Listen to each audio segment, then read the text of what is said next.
자, 세무조사 대비에 대한 간략한 전략 알 수가 있는데요. 우선은 어제도 제가 호텔 세무상담을 하다 보니까 현금 매출 누락, 현금 매출이 한 20% 정도 되다 보니까 현금 매출 누락이 있었고요.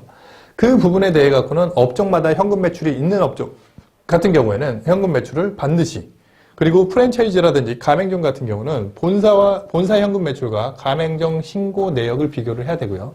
본사에서 포스로 가맹점에 대한 매출 집계를 다 하고 있다라고 하게 되면은 그런 부분에 대해서 반드시 크로스 체크를 해야 됩니다. 본사에 전산이 잡혀 있는데 그 가맹점에서 신고를 조금만 해. 그러면 나중에 다 추징이 될 수가 있습니다.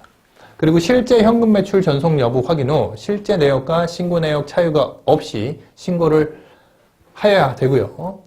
과거 세무조사를 받았다. 그러면은 5년 전에 세무조사 받은 거 똑같이 그걸로 과세를 때릴 가능성이 굉장히 높습니다.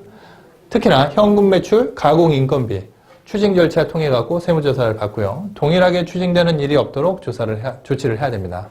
가공 인건비 같은 경우는 가족 직원 실제 근무 여부, 인건비 과다 계상 여부, 단기간이라도 실제 근무를 해야 되고요. 근로계약서를 작성하고 원천세, 사대보험 납부를 해야 된다. 이게 참 중요한 부분인데요. 가족 직원들이 실제 근무하는지 여부, 가족 직원이 실제 근무를 한다. 일할 수도 있죠. 다만 인건비를 다른 직원은 동일 직급의 과장에 대해서 400만 원을 주는데 우리 아들 과장에 대해 갖고는 월급을 600만 원, 800만 원 준다고 하면은 이거는 부인 리스크가 됩니다. 그렇기 때문에 더 주고 싶다라고 하게 되면은 우리가 인건비 세무 이슈에서 알아본 것처럼 실제적으로 그렇게 더 줄 것 같으면은 직급을 이사나 상무로 올려서 800만 원 주면 되죠. 원하는 대로. 가사관리 경비. 이 부분도 참 중요한데요.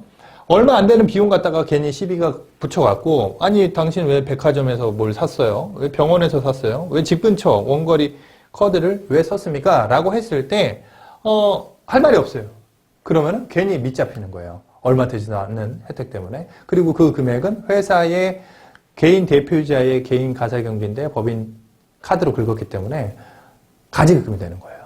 남의 돈 갖다 쓴 거죠. 그 남의 돈 누구죠? 법인 돈. 법은 남이에요. 내 거는 내가 신고해야 내 거. 신고 안 하면은 남의 거. 돈 빌려온 거예요. 가지금 처리된다.